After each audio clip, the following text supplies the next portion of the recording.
Usa ka pagtuo, usa ka tingog, usa ka katawhan.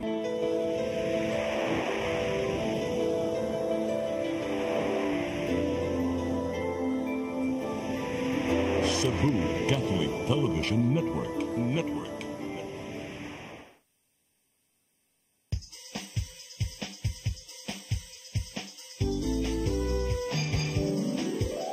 Hello Cebu, maayong buntag, nagsunta ang kahayag, nga nagsugid sa matuod, nadagan sa anghit tapo. Hello Cebu, maayong buntag Pinoy.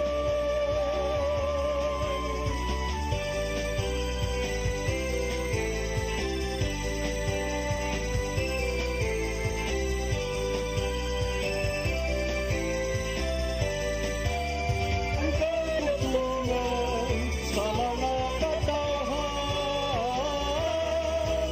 Hello Cebu, hello Cebu, maayong buntag Pinoy, maayong buntag Pinoy, maayong buntag Pinoy.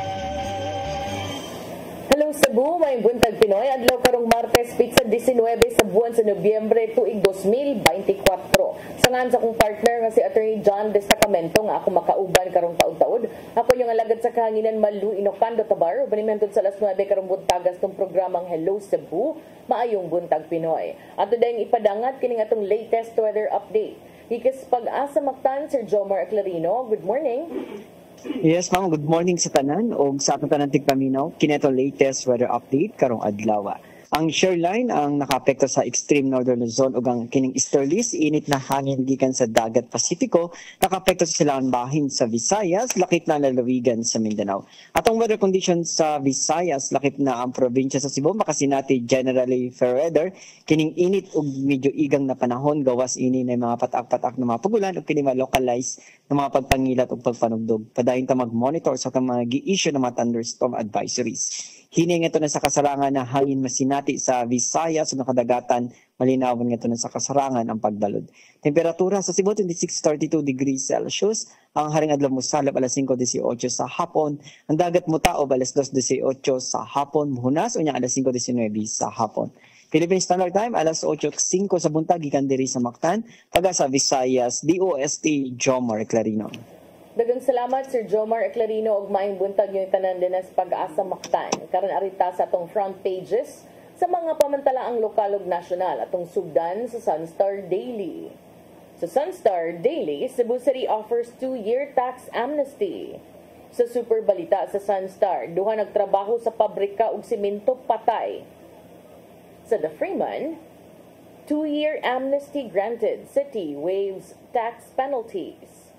Sa Banat News, sa The Freeman, natabunag abog duha patay sa sulod dust collector sa buhatanag semento. Sa Philippine Daily Inquirer, Philippines and United States seal intel sharing pact during Austin visit. Sa Philippine Star, international humanitarian law case versus Duterte eyed. DOJ wants no overlap with ICC. Sa Manila Bulletin, Philippines pushes for climate funding boost. Ug sa Tempo, landslide kills 7. Bago itong front pages sa mga pamantalaang lokal ug nasyonal, sa mong pagbalik amo ipadangat kaninyo mga balita nga nahipo sa kaubanan sa CCTN News and Public Affairs team. Please stand by. Hello Cebu, maayong buntag Pinoy. Maayong buntag Pinoy, maayong buntag Pinoy. Discover the beauty of the Philippines.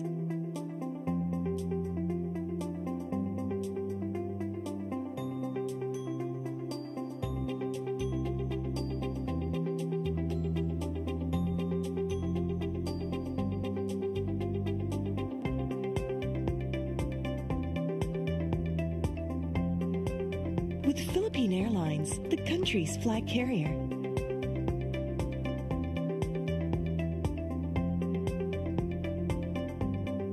the airline that lets you feel the warmth of the nation.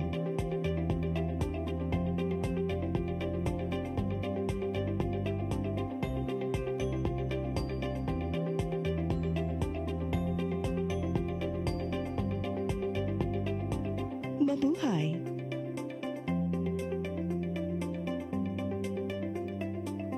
Start today. Unlock the secret to a healthier you. You're worth it. Health is wealth. Health Plus. CC Flow and Health Lift Plus. Health is wealth. Your path to a new start. Nutrition, Exercise and elimination, water, sunlight, temperance, air, rest and recreation. and most of all, Trust in God. Learn from our doctors. Be blessed by the testimonies of our overcomer. Ang inyong programa, Alam sa may sakit, walay sakit, ug dili ganahan magkasakit. Ozone Med Wellness Clinic New Start. Napapanood every Saturday 8 to 9 a.m. Og ang replay airing matag Miyerkules 1:00 hangtod 2:00 sa hapon. Dinhilang sa CCTN Channel 47. New Start, Ozone Med Health and Wellness Talk.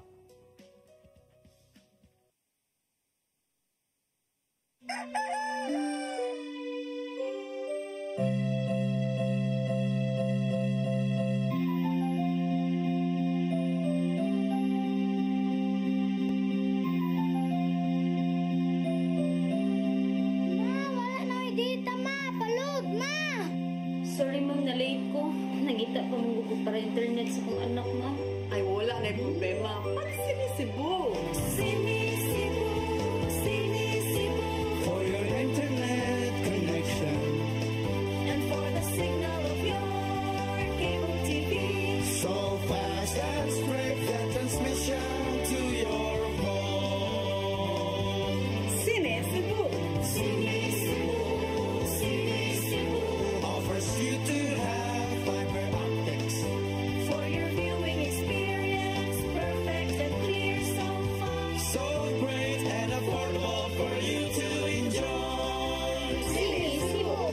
Cine Cebu Television Network Incorporated offers fiber to the home broadband internet bundled with fiber to the home cable TV connection. Cine Cebu Television Network Incorporated with its operation in Metro Cebu and the whole province of Cebu soon. And affordable for you to enjoy. Sinisibo. Hello Cebu.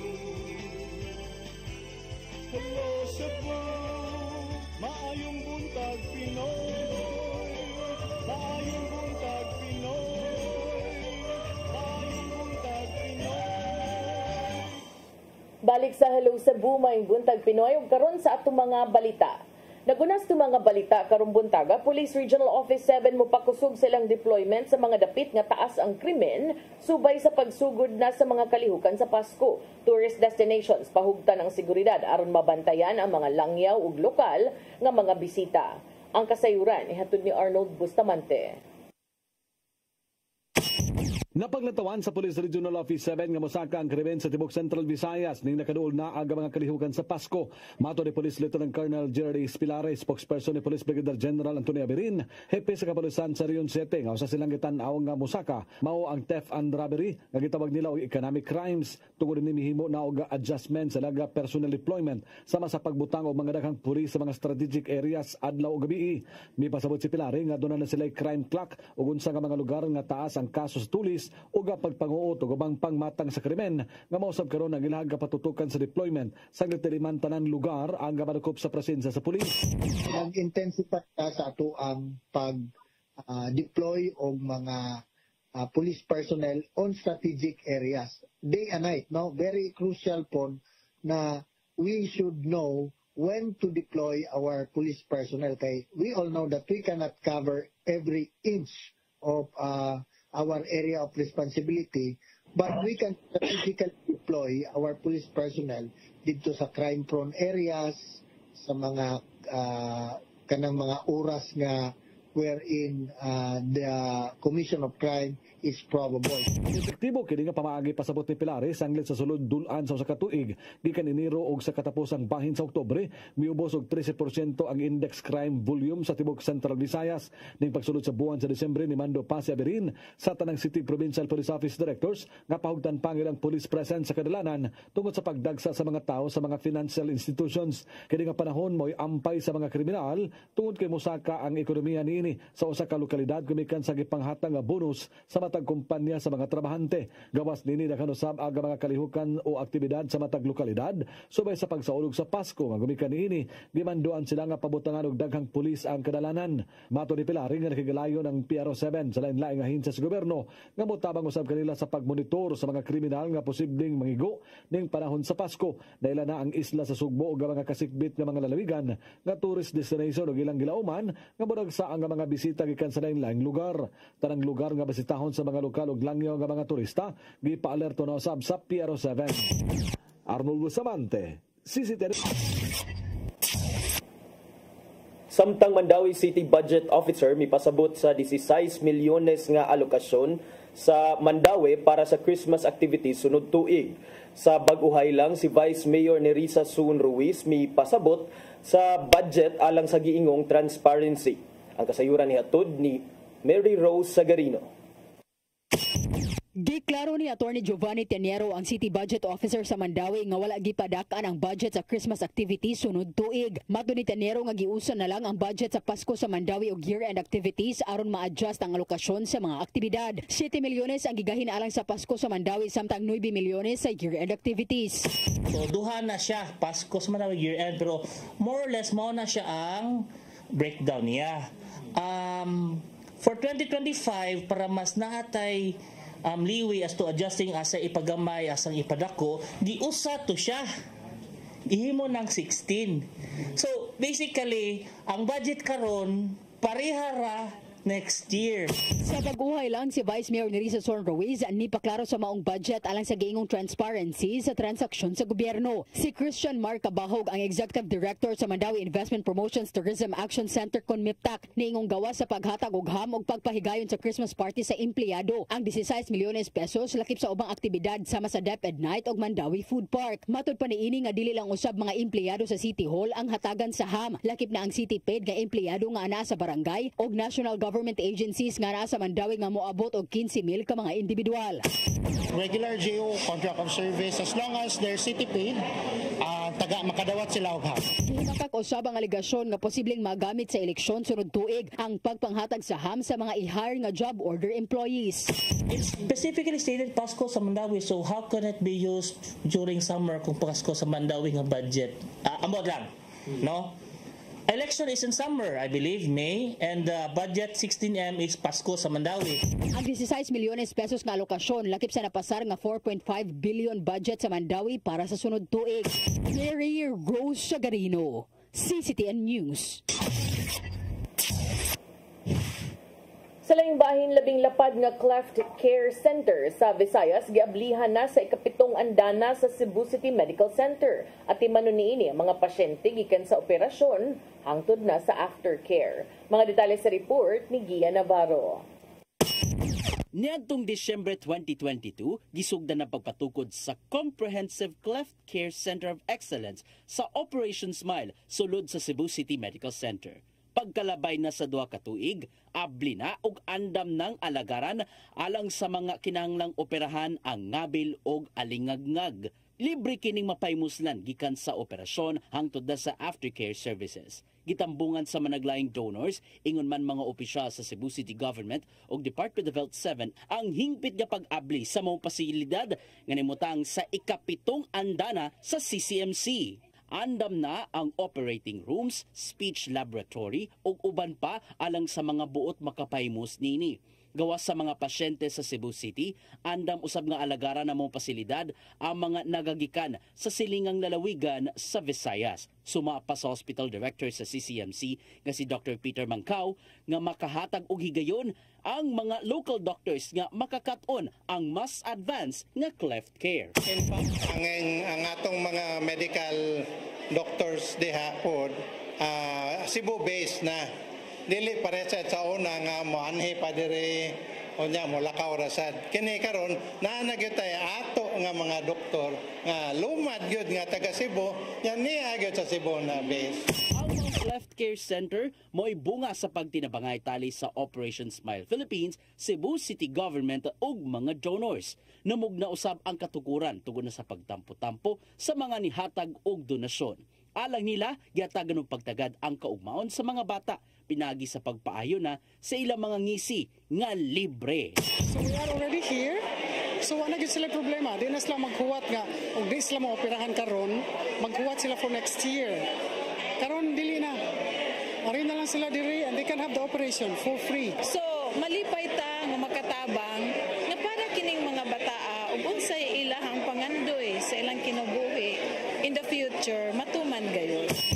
Ni Mayor Raymond Alvin Garcia among kalambuan isip tilimadon nga magpaday na ang paghuman sa bag-ong CCMC building. So it raised our status as being really serious in in our medical endeavors and initiatives. Usab ang kadagkuan sa Operation Smile Philippines nga abli sila alang sa mga magpahimos sa libreng operasyon ug aftercare services. So, parang papunta dito, tapos yun yung start ng comprehensive care. May consultation, may clearance, kung may surgery, pwede ma-schedule surgery, meron kaming dental, speech, nutrition, and psychosocial care. Libre lahat. Araw, CCTN News. Sa laing balita, mga barangay tanod sa 30 ka mga barangay sa Lapu-Lapu City nipakita sa ilang katakos sa pagresponde sa krimen atol sa ilang pagsaulog sa Barangay Public Safety Officer Day kagahapong adlaw. Ang kasayuran nihatod ni Crystal Joy Felerca. Nipasundayag sa ilang nakatunan unsaon pagresponde sa mga krimen ang mga barangay tanod sa dakbayan sa Lapu-Lapu alang sa gipahigayong Marching and Drills Command isip pagsaulog sa Barangay Public Safety Officer kon BPSO Day karong adlaw. Kung din ang 30 ka mga barangay ang nisalmot apan gigrupo sila sa 8 ka cluster. Gibutyag ni Gary Lau, ang Pangulo sa City of Lapu-Lapu Office for Substance Abuse Prevention kon CLOSAP, nga ang pagpahigayon niini aron nga masukod ang ilang katakos ug ang ilang nakatunan. Sigun pa niya nga mga hepe sa matag police stations maoy nagtrain kanila. Atong ituyo para dili lang pamurma kundi apil na pud ang pag-execute nila. Apil na pud ang unya kanag uniform sila, apil pud ang pag-respond sa atong mga crime. Ang Cluster 8 nga gilangkuban sa Barangay Agus, Suba Basbas, Basak ug Marigondon maoy napili nga maoy pinakanindot og execution sa mga drills nga ilang nakatunan ug tungod niini nakadawat sila og 15,000 pesos. Mahinumduman nga ni adtong buwan sa Hulyo ang 600 ka mga barangay tanods nakadawat og bag-ong uniform nga mauusab ang ilang gisulob kaganihang buntag. Sa maong higayon usab ni pasalig si Mayor Junior Dahongchan nga makadawat og incentives ang tanan 20 ka mga barangay tanod matag barangay kung ugaling madeklara silang drug cleared o drug free barangay. Ug tungod kay aduna nay 13 ka mga drug free barangay ug usa ka drug cleared barangay ang Lapu-Lapu, sigun pa nilaw nga giproseso na ang madawat nga tag usa ka libo sa 280 ka mga barangay tanods. Crystal Joy Felerca, CCTN News. Sa atong katapusang balita, lalaki nga wa ni bayad sa utang niini nga 400 pesos gipusil patay dito sa Barangay Kinasang, Dakbayan sa Sugbo. Suspect nga nag-edad og 18 anyos, dali sab nga nadakpan sa gilusad nga manhunt operation sa Inayawan Police Station. Ang kasayuran ihatod ni Arnold Bustamante. Tungod lang sa utang, 46 anyos nga lalaki ang gipusil patay alas 11:30 gani sa Sitio Paradise 2, Barangay Kinasangan sa Dakbayan sa Sugbo. Ang biktima gilang si Renante Alforque Paradero, 45 anyos, nga residente sa mga lugar, nga giulo sa pagpusil sa silingan nga si Clint Michael Cortez Estrada, 18 anyos. Ang igsoon sa biktima nga si Julius Boy Mitaho ngadto sa Inayawan Police Station, nga gipusil ang iyang magwang nga tungod ani dali nga mirespondi ang mga pulis. Sa investigasyon sa Inayawan Police Station nga nasuko ang suspitsado nga wala bayri sa biktima ang utang niini nga 400 pesos giingon nakadaog ang biktima sa scatter nga nahibaw-an sa suspitsado nga tungod ani iya kini nga gipaningil apan gibalibaran una kini kay moadto siya sa probinsya. Sa iyang pag-uli wala gihapon kini makabayad kay matud pa nahurot ang iyang kwarta sa iyang pag-uli ngadto sa probinsya. Kami hinungdan nga gibaharan kini sa suspitsado nga patyon. Tuod man pagka alas 11 sa gabi giadto sa suspek ang balay sa biktima ug daig posil sa agtang nga may resulta sa hinanali nini nga kamatayon. Milo sa rugmanhan operasyon ang Inayawan Police Station ug pagkakadlaw na nagpandraw sa dayon ang suspitsado. Arnold Bustamante, CCTV News. Mga itong mga balita nga nahipo sa itong kaubanan sa CCTN News and Public Affairs Team. Inyo katong nakita kagahapon sa atong mga balita sa Sairi 47. Anya, attorney, saman, ato ning putlon og kadali, nya lahos-lahos ta or nahisgot sa tagusa? Doon na patay 5 minutos, partner. Pwede pa. Pwede pa ta. Sige. Bolhot. Unsay mong gusto unahon karon? Arita sa ito nga pag-hisgot-hisgot ng mga higala. So, gusto na ko isgotan, partner. Ganahan ako na ito maglokal, pero ganahan gyapon ko magnasyonal. Sige. Ato unahon ng nasyonal. Pwede rin sa mo labang og lokal. Igon niya. Sa nasyonal, kato kini gihapong unsa ang katakos sa ato ang matod pa, partner, gihulagway nila nga it will be a test for Philippine justice kuno kining kaso ni Presidente Duterte, partner ba?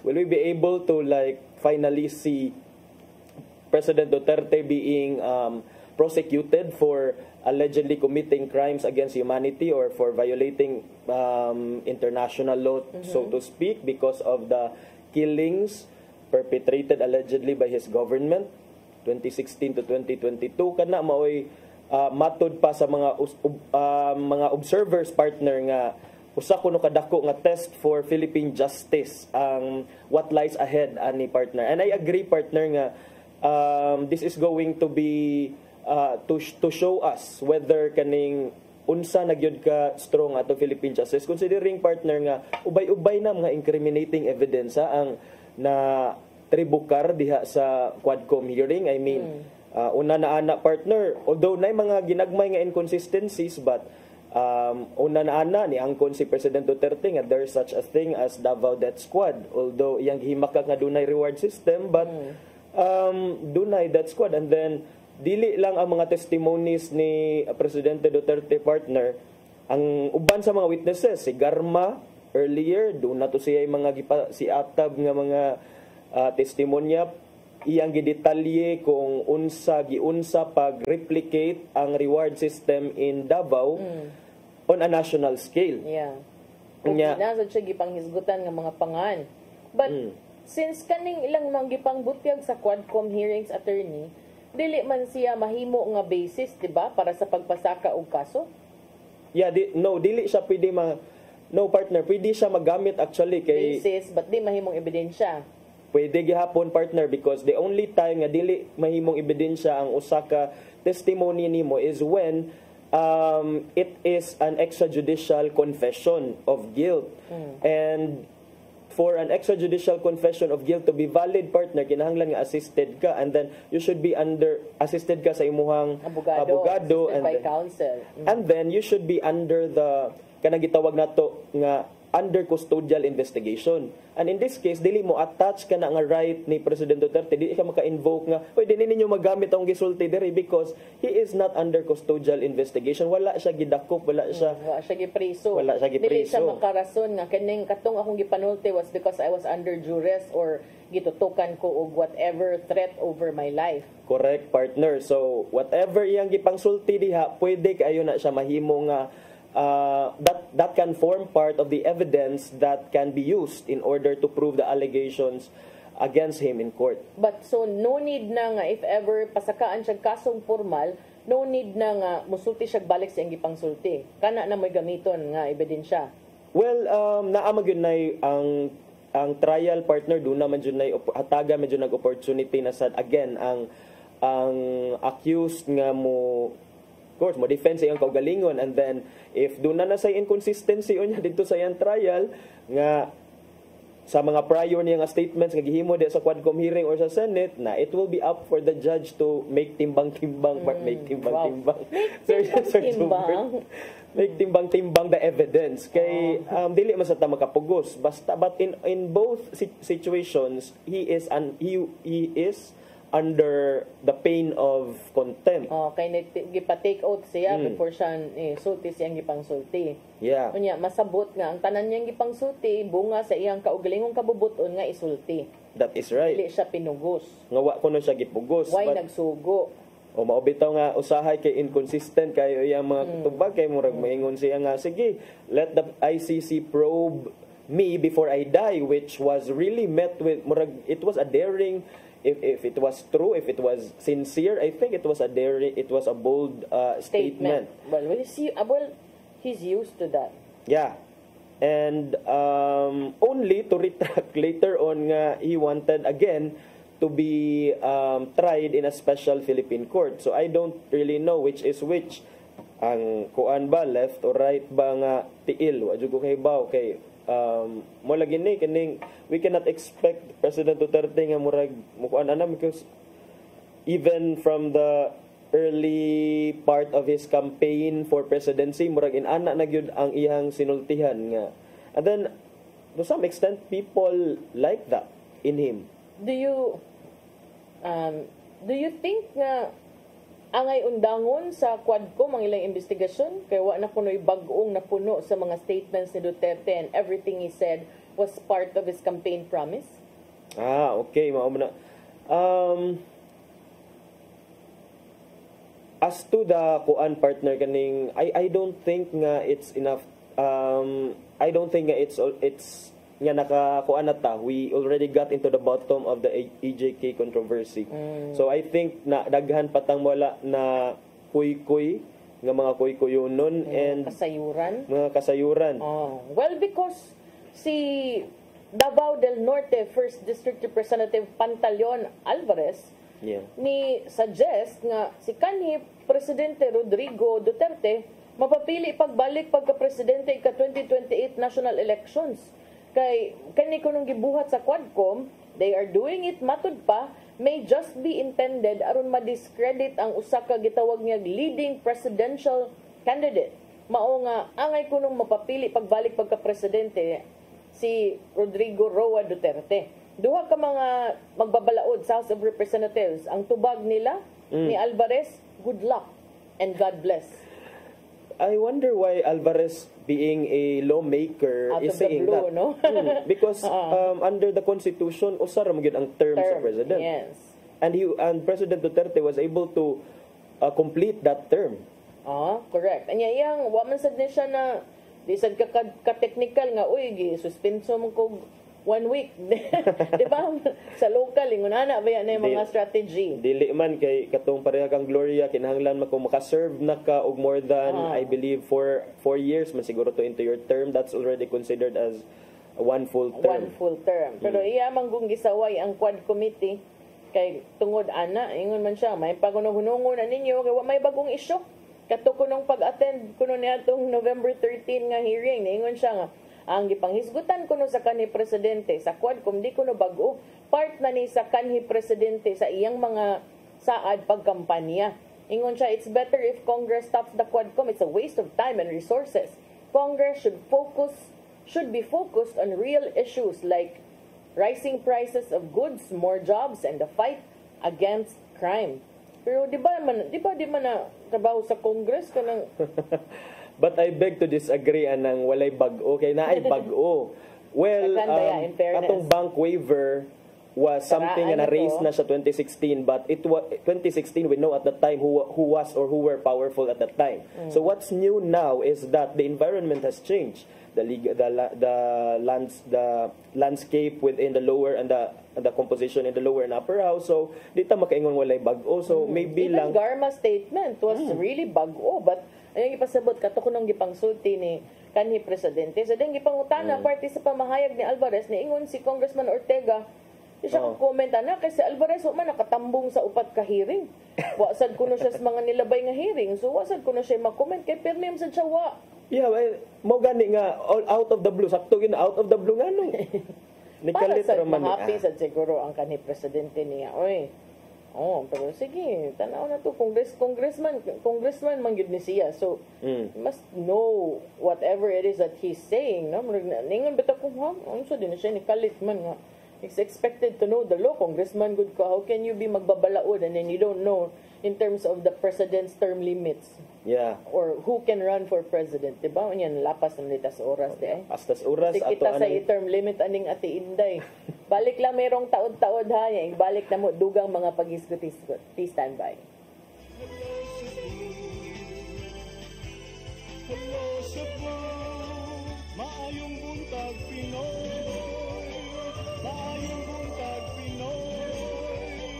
Maayong buntag Pinoy. Discover the beauty of the Philippines.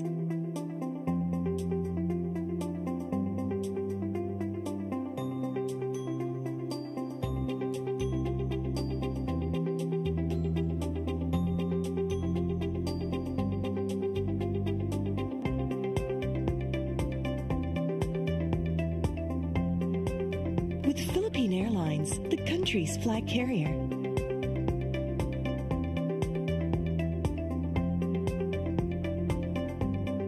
The airline that lets you feel the warmth of the nation.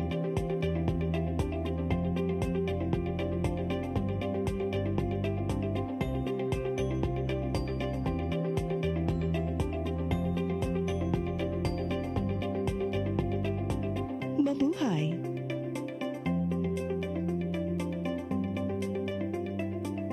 Your path to a new start. Nutrition, exercise and elimination, water, sunlight, temperance, air, rest and recreation, and most of all, trust in God. Learn from our doctors. Be blessed by the testimonies of our overcomers. Ang inyong programa, Alam sa may sakit, walay sakit, ug dili ganahan magkasakit. OzoneMed Wellness Clinic New Start. Napapanood every Saturday 8 to 9 a.m. Og ang replay airing matag Miyerkules 1:00 hangtod 2:00 sa hapon. Dinhilang sa CCTN Channel 47. New Start, OzoneMed Health and Wellness Talk. Start today. Unlock the secret to a healthier you. You're worth it. Health is wealth. Health Plus. Easy Flow and Health Mix Plus. Health is wealth.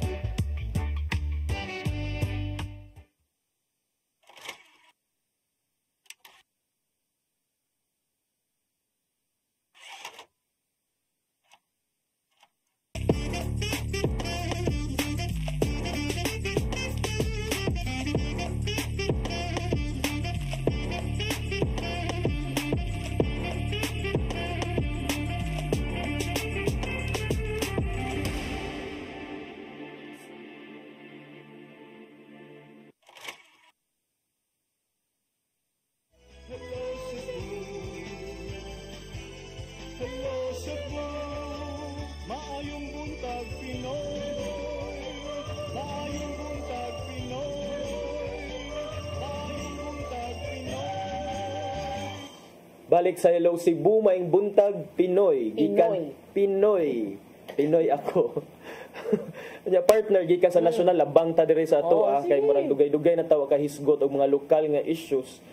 Kaganina sa mga gipangsend ni Sir Rodel nga mga balita partner ba murag kuan ko natong nasigpatan sa akong mata partner kani nasigpatan sa ilong di pwede man sigpatan sa ilong.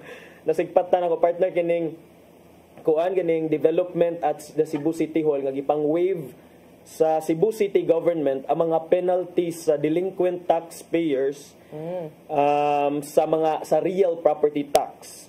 For pila ka period partner ang amnesty 2 years. Ngano 2 years man?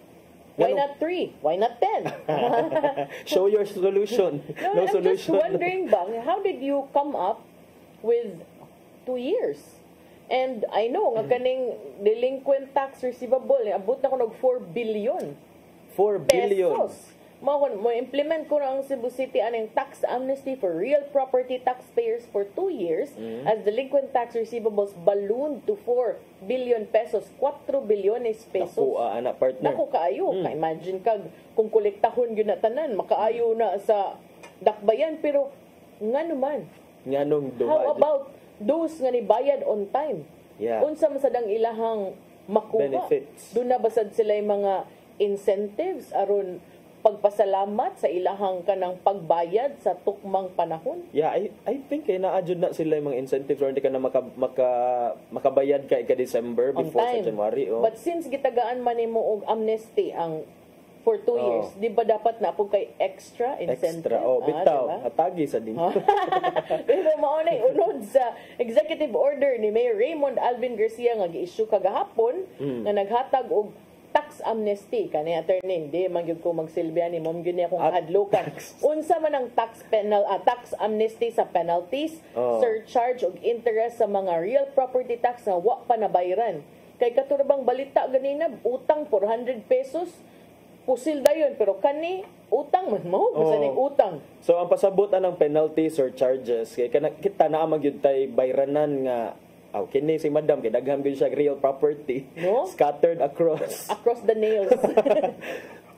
Kung naa kay real property, of course magbayaran jud ka og real property tax diha sa City Hall every year. And usually ang kuan ani ang collection period naa sa mga January, but although maghatag sila incentives or discounts for those who can pay as early as December. I'm sure this is being practiced in other LGUs as well. Unya, kung dili ka makabayad ana on time, like December wa kakabayad, January wa sa kakabayad, ang katong imuhang principal supposedly nga bayaran nga real property tax, muakru to siya og ayaw sige inabugado mo akro matubuan. Matubuan, sorry. Matubuan to siya wa dili ka matubuan og kining interest niya. Kung dili na sa nimo mabayaran ang interest makuana na sad og surcharge and all that. So ang tax amnesty is just basically the i-waive lang sa Cebu City government ang katong part dili ang principal but only the penalty or ang the surcharges. Penalty lang aron masiguro nga mabayaran yun. Yes, ang principal mismo. What if is that really sure? Kay kung ikaw maingon ka nga adi lang sa tamo bayad di ayron kay basig na napoy amnesty after 2 years. No, but you cannot be sure of that because the amnesty is something, di ba? For the longest time karon naman sa ni nag-implement ang Cebu City. So sa takaybaw kay lahi ra ba na ang stance sa mga mayor like si Mayor Michael Rama ay we know nga kaning collection gyud siya kay siya grabe siya collection. Bahala na lang tug nagbagot ang uban basta kaning dapat atong collection taas and then muna. But now si Garcia, I don't know, do you see this as a political move? And will you be questioned? Of course, okay. Of course, yes. Because it would make you be appreciated by those taxpayers. Correct. Which is also taking the other side of the harsh stance of the former mayor nga kuliktag yun. But then again, if you think about it, unsay mahitabo sa pundo dili mo tubo kay wa naman nakakolekta. Okay, 4 billion anya dayan pero inoon pila ra man ka percentage ana ang kuan ang surcharges and penalties but still it means lesser for the city. Yeah, it will mean lesser. So you keep on imove so you get lesser collection. At the same time you keep giving. You keep buying, you keep giving whatever assistance. So, how will that result in sana kanabang fiscal term ana attorney fiscal management, fiscal adequacy?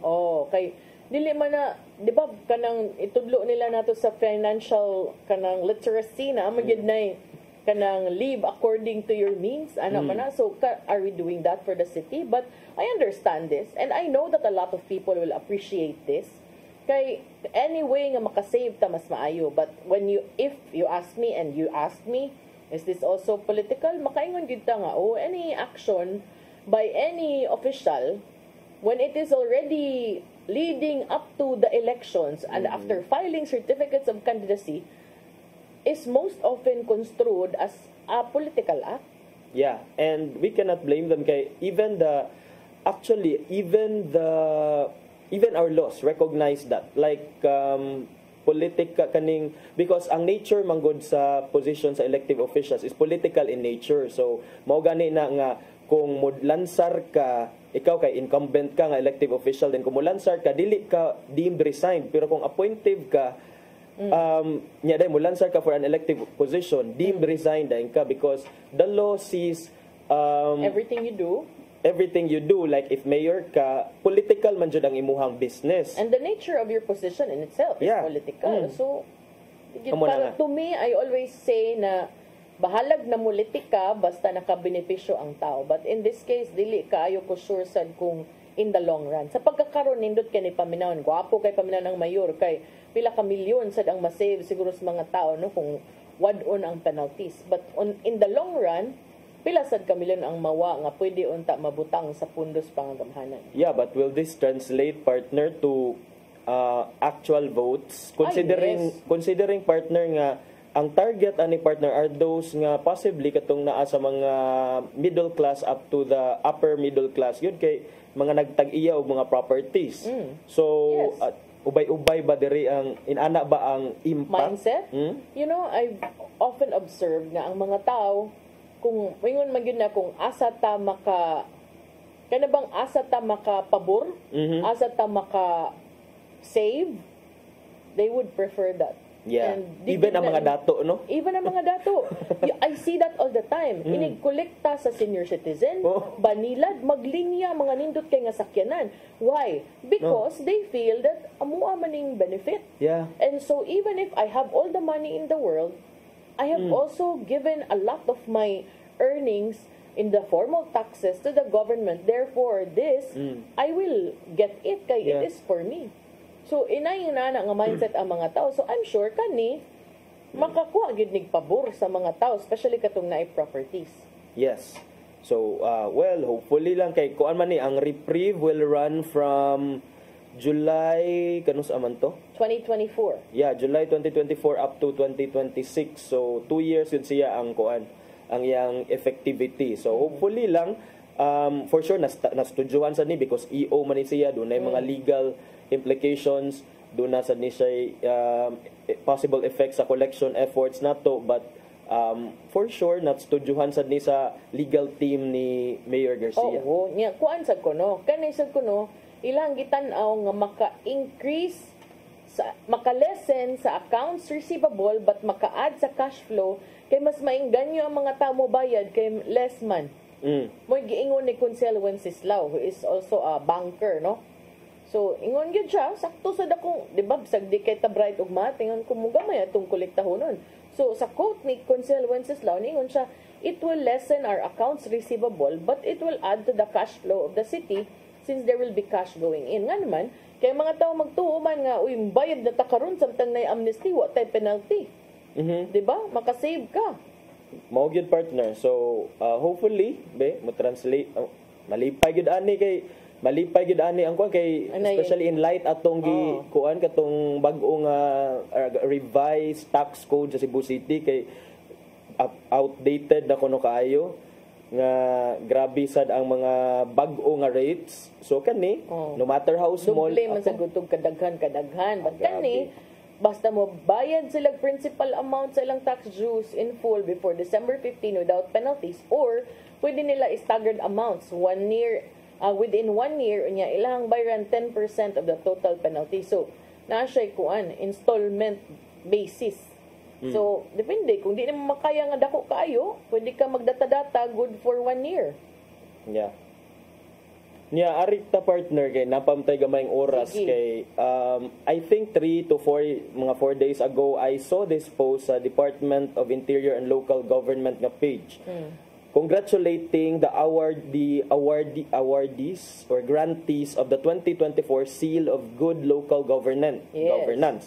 Abot ko imo ning nahisgutan diri, pero what struck me, partner, kay walay mga familiar nga syudad. Walay mga dagkong syudad? Walay dagkong syudad. Walay Cebu City, walay Talisay City, walay Mandawi City, walay Lapu-Lapu City. But nakabantay ko ana kay kanang lipay taon kaayo si Mayor Jack Baricuatro sa pinamungahan. Kay murag first time nga nakasud no nga nakadawat og Seal of Good Local Governance.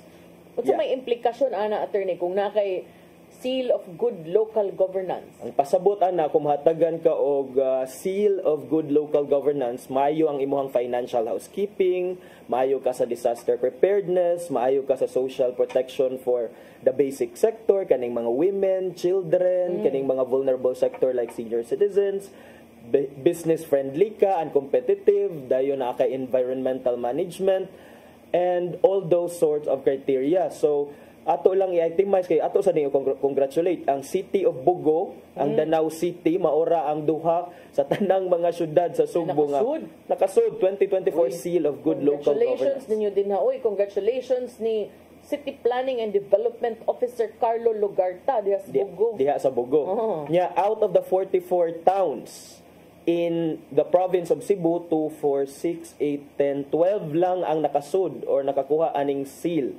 Ang Alegria, Asturias, Carmen, Consolacion, Cordova, Daan Bantayan, Midilien, Pinamungahan, San Remigio, Santa Fe, Sugod ug Tuburan. Kasagaran mga naa sa norte ha. So, and ato makita nga murag kuan partner. Ngano kaha ang uban partner nga wala may seal of good local governance ag unsay dapat nilang buhaton? Asa man ta ni sango, wa ba ta nagkadimao sa atong fiscal management? Dagan ba ta din nagipang purchase nga wa pa nakadimao, wa pa nahusay sa audit ito SCOA? Dagan ba mo gipang palit din nga overpriced? Dagan ba mo mga kasong giatubang? Okay, una kung if we keep on like harping about being a wealthy city or a wealthy municipality and the yet Queen City of the South. Queen City of the South. Kini siya mao ni ang pinaka I think kining mga legitimate nga kaning measurement partner kay daghan kada metric ba na mga specific metrics nga gitan-aw ang DILG kung imo ba nang na-adhere. So dili di ay kanang makapasar og SGLG kung Singapore like ta, dili di mo siya mo kuan dili di ay. So murag sa mga kuan diha sa mga officials nato diha sa mga dagko nato nga syudad ngano man ni maayo ta katin-awan. Dili man sad ta kainguno nga kanang way appeal ang city ana kay highly urbanized city basig lahi pud ilang nga category. Nag-judging pa, wata kay baw uy. Nag-judging pa. Wata kay baw, basig nag-judging pa, sige let's give them a benefit of the doubt. Give them the benefit of the doubt. Basin di ay kanang lahi ilang category. Sure na mo na appeal no Bugo and may mga component cities good. So I wonder why one appeal ang Toledo kang Car. They used to be there. So but of course kini from what I gathered kaning mga inaani good partner kay kuan ra magani sa partner kining more on documentation yun ba. So kung imuhang mga tao pas-pas jud sa pagdocument moandam sa mga requisitos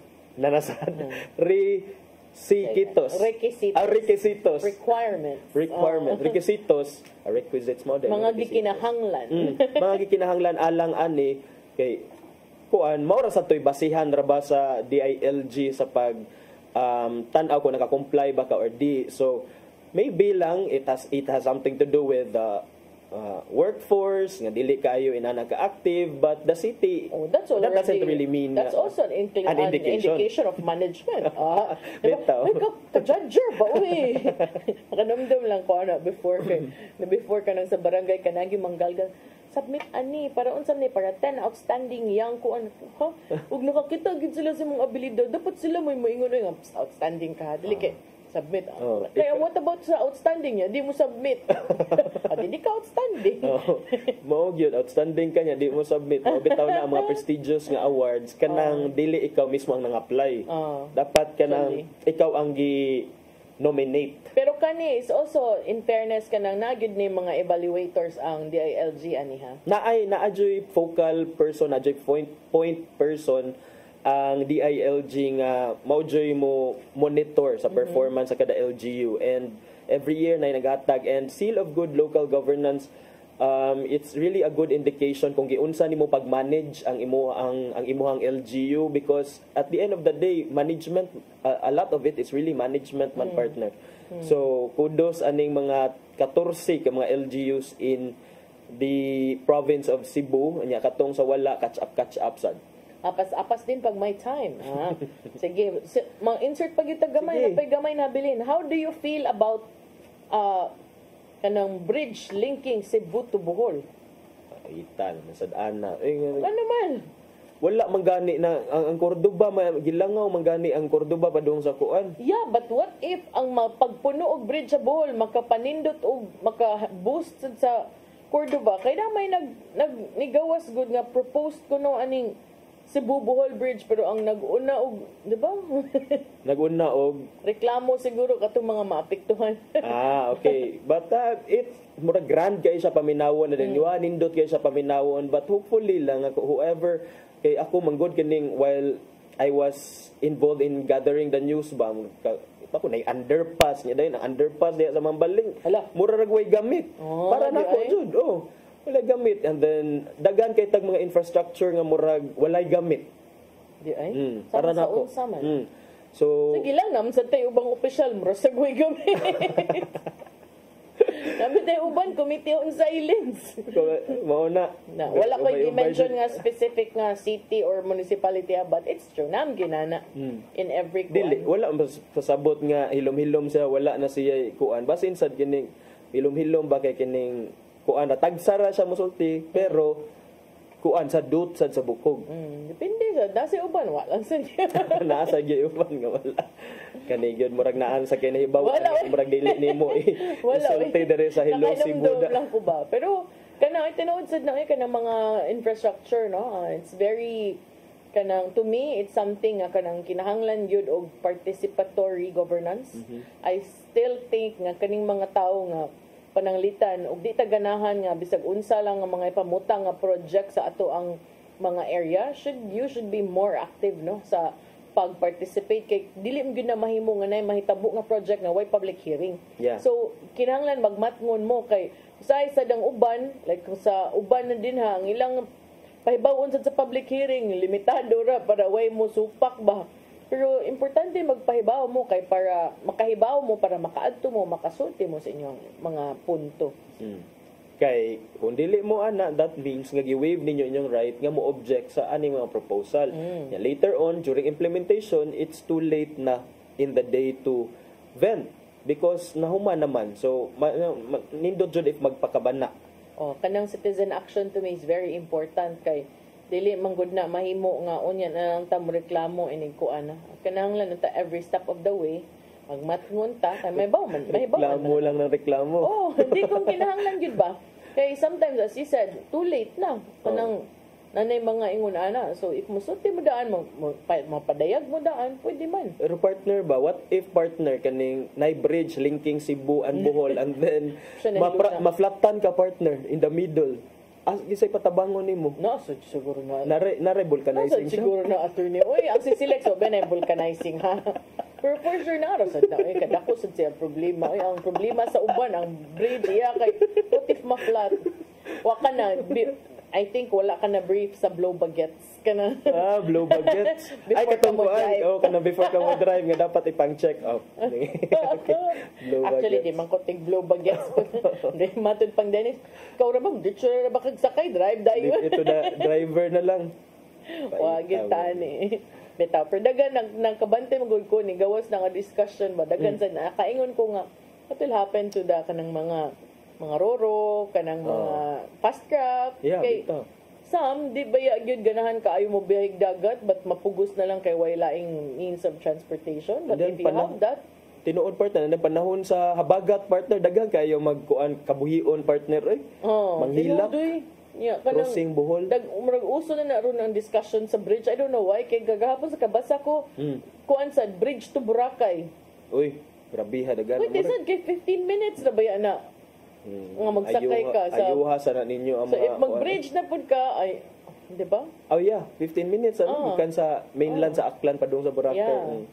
Sometimes even lesser kung katong paspas imong sakyan. Mao na siya. Sige, paspas po partner. Paspas po ang oras ato sa ipadangat ang gianda ni Tatay Dodong ang pulong og kinabuhi.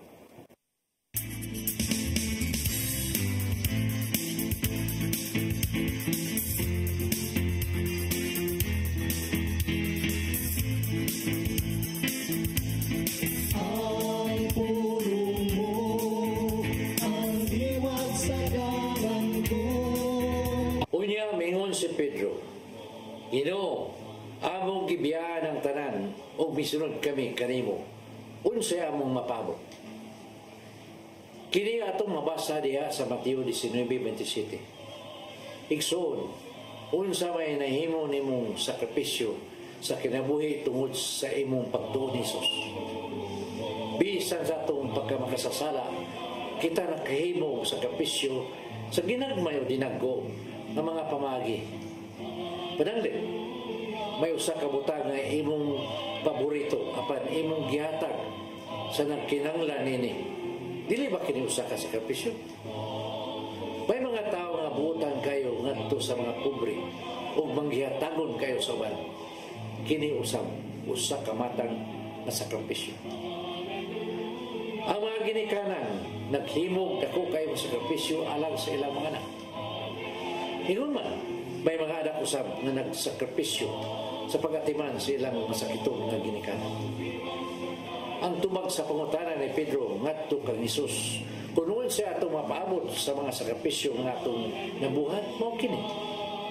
Diya sa Galatia 6:9 nagingon, busa dili kita magtinakulan sa pagbuhat og maayo. Kay kung magpadayon kita, wabot ang panahon nga makani kita sa mga bunga nini. Maigsoon, o kini ang pulong nga maghatag og giyak kanato nini karong adlaw. Magampo kita sa ngalan sa Ama sa Anak sa Espiritu Santo. Nang ito Amahan, salamat kay imo kaming gitudloan nining maong kamaturan bahin sa pagsakripisyo. Dili sa iyon ang paghimo nini ug mabuhat lang namo kini pinagi sa imong grasya. Ang pagayon kanimo nga ihatag nimo kanamo kanang imong grasya. Amen. Salamat sa Espiritu Santo.